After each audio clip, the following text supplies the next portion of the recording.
بسم اللہ الرحمن الرحیم۔ السلام علیکم ورحمۃ اللہ وبرکاتہ۔ مسلم شریف کی حدیث جس کو اسحاق بن ابی طلحہ نے حضرت انس رضی اللہ عنہ سے روایت کیا ہے، فرماتے ہیں کہ ایک عورت اللہ کے رسول صلی اللہ علیہ وسلم کی خدمت میں سوال کرنے کے لیے حاضر ہوئی۔ وہاں سیدہ عائشہ رضی اللہ عنہا موجود تھیں۔ اس عورت نے سوال کرنے سے پہلے کہا کہ ان اللہ لا یستحیی من الحق، اللہ پاک حق بات سے نہیں شرماتا۔ پھر عرض کیا کہ یا رسول اللہ صلی اللہ علیہ وسلم، عورت اگر خواب میں وہ دیکھے جو مرد دیکھتا ہے اور اپنے جسم پر وہ دیکھے جو مرد دیکھتا ہے تو وہ کیا کرے؟ یہ سن کر سیدہ عائشہ صدیقہ رضی اللہ عنہا نے فرمایا، اے ام سلیم، تم نے عورتوں کو رسوا کر دیا، تیرے ہاتھ خاک آلود ہوں۔ حضرت عائشہ رضی اللہ عنہا کا یہ کہنا کہ تیرا دایاں ہاتھ خاک آلود ہو بری بات نہیں، بلکہ عرب کے رواج میں اچھی بات تھی۔ مطلب یہ کہ ایسا سوال کرنا تو بڑے عیب کی بات ہے۔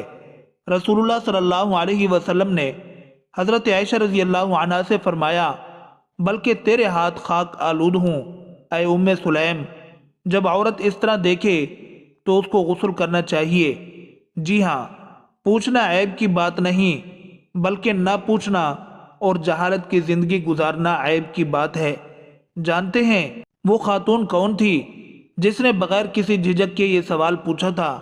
وہ ہے اللہ کے رسول صلی اللہ علیہ وسلم کی رضائی خالہ اور حضرت انس بن مالک رضی اللہ عنہ کی والدہ ام سلیم رضی اللہ عنہا، جن کے قدموں کی آہٹ آپ صلی اللہ علیہ وسلم نے جنت میں سنی تھی، جو شجاعت و بہادری کی ایسی پیکر تھیں کہ غازیوں کو پانی پلانے اور زخمیوں کی مرہم پٹی کرنے کے لیے اللہ کے رسول صلی اللہ علیہ وسلم کے ہمراہ جنگوں میں شرکت کرتی تھیں، جو ایثار و قربانی کا ایسا نمونہ تھیں کہ چراغ گل کر کے مہمان رسول صلی اللہ علیہ وسلم کی ضیافت کرتی ہیں۔ ام سلیم رضی اللہ عنہا نے ہجرت نبوی صلی اللہ علیہ وسلم سے بیشتر اسلام قبول کر لیا تھا۔ مدینہ کی تھیں، شوہر مالک بن نضر تھا جو کاروبار کے لیے بیر گیا تھا۔ شوہر آیا تو ام سلیم نے اسے اپنے اسلام کے بارے میں بتایا اور اسلام کی دعوت بھی دی۔ اس نے کہا کہ تم بد دین ہو گئی ہو۔ ام سلیم رضی اللہ عنہا نے جواب دیا، میں بد دین نہیں ہوئی بلکہ حق کی پہچان حاصل کی ہے۔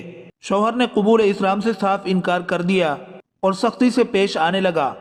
ایک دن گھر میں داخل ہوا تو دیکھتا ہے کہ ام سلیم اپنے بیٹے انس رضی اللہ عنہ کو کلمہ شہادت کی تلقین کر رہی ہیں۔ یہ دیکھ کر مالک نے کہا، تم میرے بیٹے کو بھی خراب کرنا چاہتی ہو؟ ام سلیم رضی اللہ عنہا نے کہا کہ میں اپنے بیٹے کو خراب نہیں بلکہ اچھا بنا رہی ہوں، میرا بیٹا بھی حق پر جمع رہے گا۔ یہ ہے دین کی عظمت کا احساس۔ چاہے کچھ ہو جائے، ازدواجی رشتہ ٹوٹ جائے، وہ گوارا ہے، لیکن دین کا دامن ہاتھ سے چھوٹ جائے یہ گوارا نہیں۔ بہرکیف جب مالک بن نضر کا ام سلیم رضی اللہ عنہ پر کوئی بس نہ چل سکا تو وہ گھر سے نکل کر ملک شام کی طرف رخت سفر باندھا۔ ابھی راستے میں تھا کہ کسی دشمن نے اسے قتل کر دیا۔ اللہ کے رسول صلی اللہ علیہ وسلم جب ہجرت کر کے مدینہ تشریف لائے تو سب نے دین کے لیے آپ کی خدمت میں کچھ نہ کچھ پیش کیا۔ اس آئیڈیل خاتون نے سوچا کہ میں کیا کر سکتی ہوں اپنے دین کے لیے۔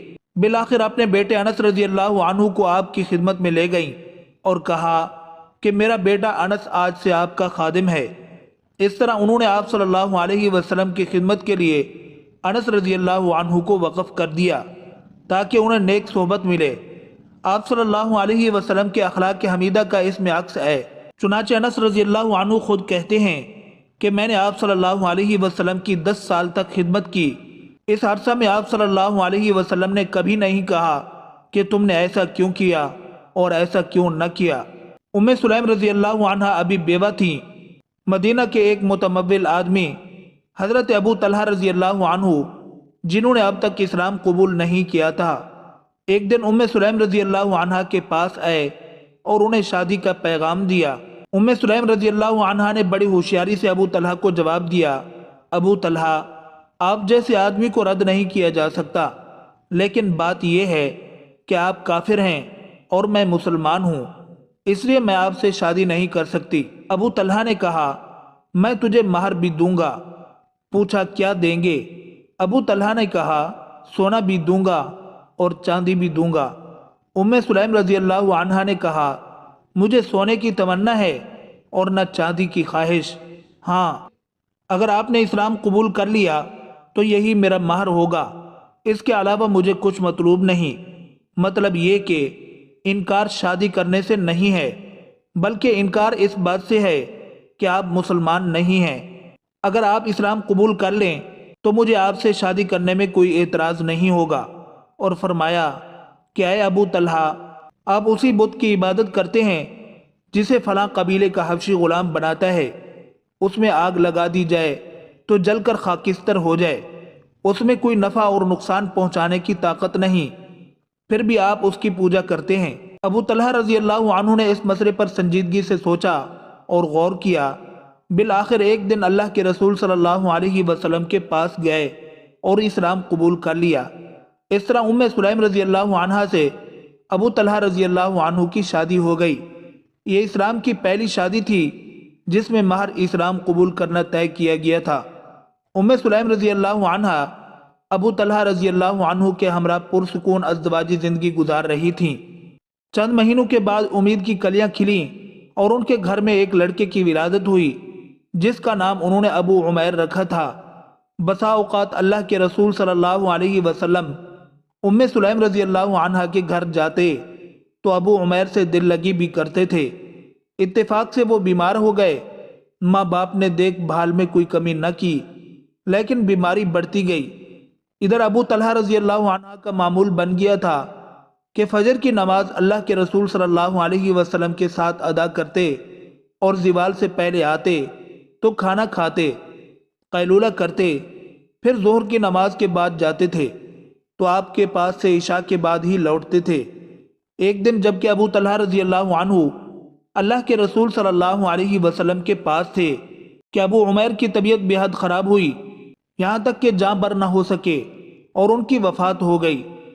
سلیم رضی اللہ عنہ نے گھر کے سارے افراد کو رونے دھونے سے منع کر دیا اور پڑوس میں سب سے کہہ دیا کہ دیکھو کوئی ابو طلحہ کو بچے کی موت کی خبر نہ دے، میں خود انہیں بتاؤں گی۔ ادھر بچے کو ڈھانک کر گھر کے ایک کونے میں رکھ دیا۔ پھر انہوں نے ابو طلحہ رضی اللہ عنہ کے لیے کھانا تیار کیا۔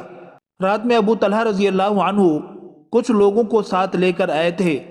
ابو طلحہ رضی اللہ عنہ نے گھر میں داخل ہوتے ہی بچے کا حال دریافت کیا تو سلیم رضی اللہ عنہ نے کہا ہوا اسکن ما کانا، وہ پہلے سے زیادہ سکون میں ہے۔ شوہر نے سمجھا کہ بچہ شاید ٹھیک ہو گیا اور سو رہا ہے، حالانکہ سلیم نے توریہ استعمال کیا تھا۔ سلیم رضی اللہ عنہ نے سب کو کھانا پیش کیا۔ جب کھانا کھا چکے تو لوگ نکل گئے۔ ادھر سلیم رضی اللہ عنہ نے کپڑے بدلے، بناؤ سنگھار کیا، خوشبو لگائی اور شوہر کے پاس آئیں۔ حضرت ابو طلحہ رضی اللہ عنہ کو خوشبو محسوس ہوئی تو جسمانی تعلق قائم کر لیا۔ ذرا غور کریں، سلیم رضی اللہ عنہ ایک عورت ہے جس کے پاس وہی دل تھا جو آج کی عورت کے پاس ہوتا ہے، جس میں بچے کی محبت ہوتی ہے اور بچہ اللہ کو پیارا ہو چکا ہے، لیکن اللہ کے فیصلے پر ایسا پختہ یقین ہے کہ صبر کی چٹان بنی ہوئی ہیں۔